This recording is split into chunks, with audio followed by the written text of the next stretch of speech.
사이다 무비튼. 내가 10대였을 때 약의 알레르기 반응으로 집에서 죽을 뻔한 적이 있다. 한밤중에 너무 고통스러워 몸을 제대로 움직일 수 없을 정도였지만 의식만은 분명했다. 2층 침대에 누워있던 나는 핸드폰도 가지고 있지 않았고 아무도 내 상태를 모르고 있어서 죽는 건가 싶었다. 침대에서 떨어질락 말락한 상태로 간신히 기어나오고 있었는데 그 소리를 들은 엄마가 방으로 들어왔다. 엄마는 바닥에 나를 다시 눕히며 지금은 병원 문이 닫았으니까 내일 아침에 일어나면 가자 라고 말씀하셨다. 엄마는 그렇게 말씀하셨지만 근처에 큰 종합병원이 있어 밤중에도 응급실은 열려 있었다. 게다가 술을 마시지도 않았으니 나를 병원에 데려가고 싶었다면 차로 충분히 데려갈 수 있었다. 나는 그저 너무 아파서 엄마에게 구급차 좀 불러줘 라고 간신히 말했지만 엄마는 얘가 뭐라는 거야? 말할 수 있을 정도면서? 이런 밤중에 구급차를 부르면 민폐잖니? 라고 말씀하셨다. 하지만 너무 고통스러워하는 나를 보고 엄마는 간호학과에 다니는 사촌에게 어떡하면 좋니? 라고 그 자리에서 전화로 물어봤다. 아무리 간호학과여도 아직 학생이라 잘 모르는 게 당연할 텐데 왜 엄마가 병원이 아닌 사촌에게 전화를 한 건지 이해가 안 갔다. 엄마의 질문에 그 아이는 의식이 있으니까 좀만 더 지켜봐도 괜찮을 것 같아요 라고 말했고 엄마는 그 아이의 말에 동의하는 듯 하였다. 결국 나는 병원에 가지 못했고 당연히 구급차도 부르지 않았다. 나는 그러면서도 의식은 계속 있었다. 체력이 거의 바닥나 정신이 흐릿해졌다가도 고통스러워 다시 의식이 돌아왔다가를 계속 반복했다. 정말이지 긴 시간 지옥을 경험하는 듯했다. 그리고 몸속이 불타는 듯한 느낌에 밤새 고통스러워했다. 다음날 아침 엄마가 근처 병원에 날 데려갔다. 하지만 엄마는 내가 축 늘어져 있는 모습을 괜찮아졌다고 생각한 모양인지 거봐, 별거 아니지? 역시 밤에 병원 안 가도 됐었잖아 라고 운전하시면서 중얼거리셨다. 하지만 나는 그 엄마의 투덜거리는 목소리조차 꿈인지 현실인지 분간이 되지 않았다.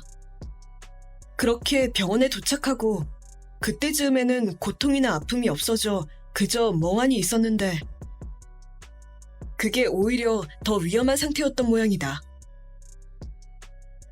저희 병원에서는 해드릴 수 있는 게 없으니 곧바로 큰 병원에 가세요 라는 의사 선생님의 말에 나는 그 즉시 그 병원에서 구급차를 타고 종합병원으로 이송, 곧바로 집중치료실에 입원했다. 어수선한 분위기 속에서 나는 더 이상 뭐가 뭔지 모르겠는 상태였다. 그리고 의사 선생님은 엄마에게 알레르기를 쉽게 생각하지 마세요. 조금만 더 늦었으면 목숨이 위험할 뻔했습니다.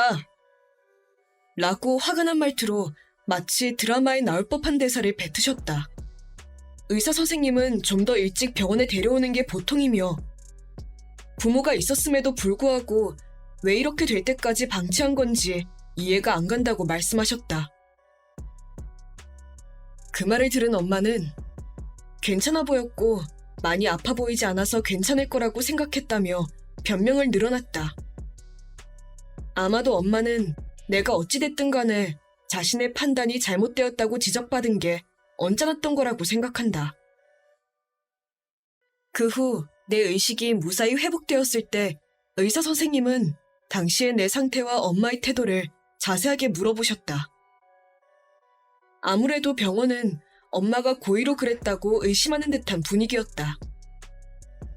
엄마가 밤에 전화했던 그 사촌은 그 자리에 있었던 것도 아니어서 아니한 대처를 해버렸어요. 라며 울면서 사과했다. 하지만 전화할 때 엄마의 말투가 상담이 아닌 동의를 요구하는 듯한 뉘앙스였던 걸 기억하고 있었고,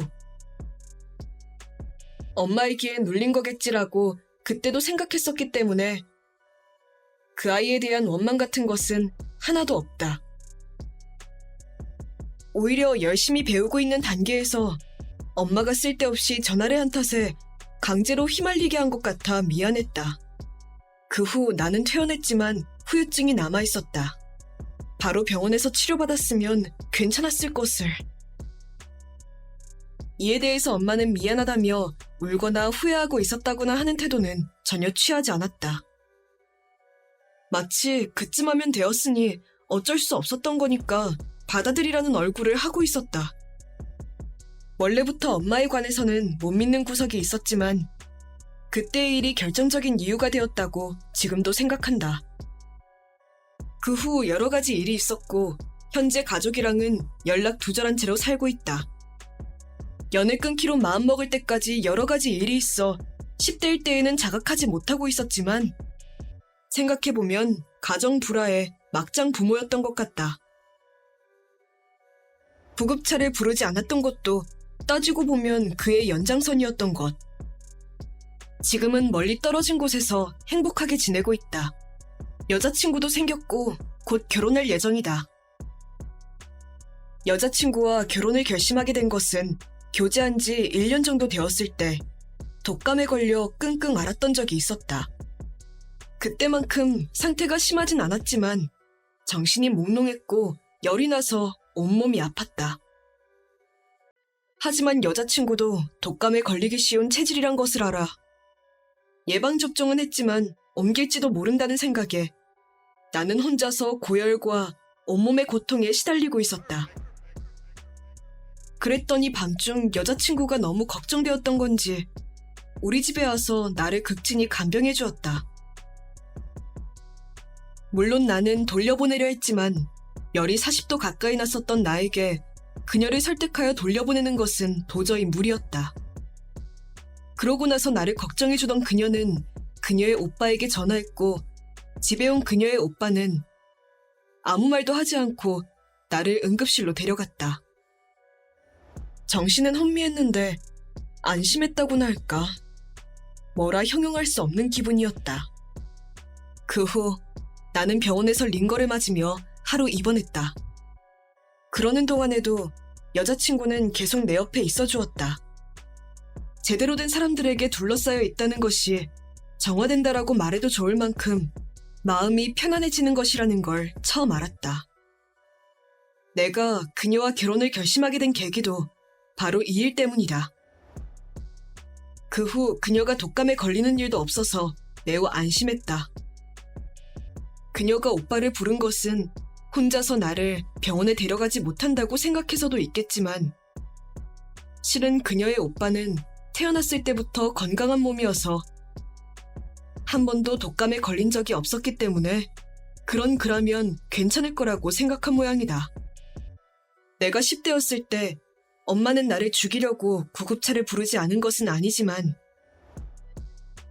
전혀 악의 없이 죽이려고 한 사이코패스 같은 사람이라는 인식이 있다.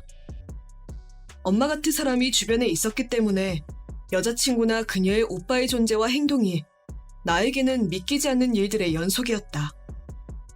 엄마하고는 벌써 몇 년째 연락하고 있지 않지만 당시 고등학생이던 그 친척 아이는 무사히 간호사로서 일하고 있다. 그리고 간호사가 되고 나서 괜히 그때의 행동이 정말 잘못된 행동이었다며 사과해 주었다. 솔직히 그때의 일은 그 아이가 뭐라 말한다 한들 엄마는 끝까지 나를 병원에 데려가지 않았을 것이라고 생각한다.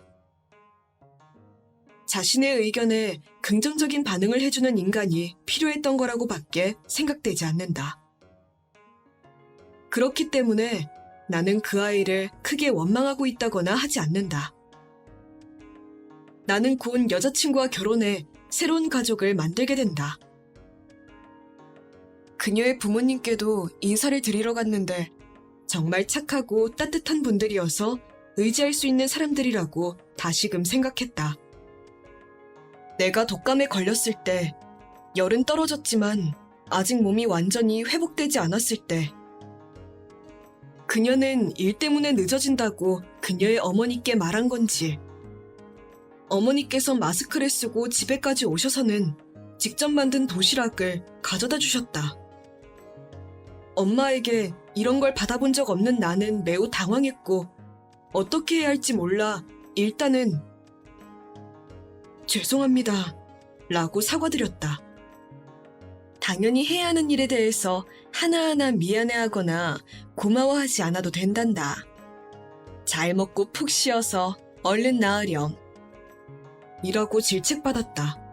도시락 안에는 위에 부담 가지 않고 내가 좋아하는 것들로 가득 차 있었다. 여자친구는 매우 당연하게 내 얘기를 어머니께 하고 있었고 그러한 내 얘기를 모녀지간에 공유하고 있었던 것이 왜인지 모르게 매우 기뻤다. 나에게 관심을 가져주는 사람 곁에 있는 것이 이렇게 행복한 일이라는 것을 깨달았다. 이후에 내가 아이를 낳게 되더라도 엄마와 내 아이를 만나게 할 생각은 없다. 아이들에게 나와 같은 일을 겪지 않게 하고 사랑이 가득 넘치는 사람들 속에서 키우고 싶다고 마음 깊숙이 생각하고 있다.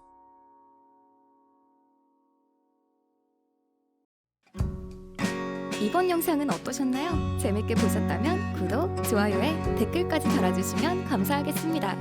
그럼 다음 영상에서 만나요.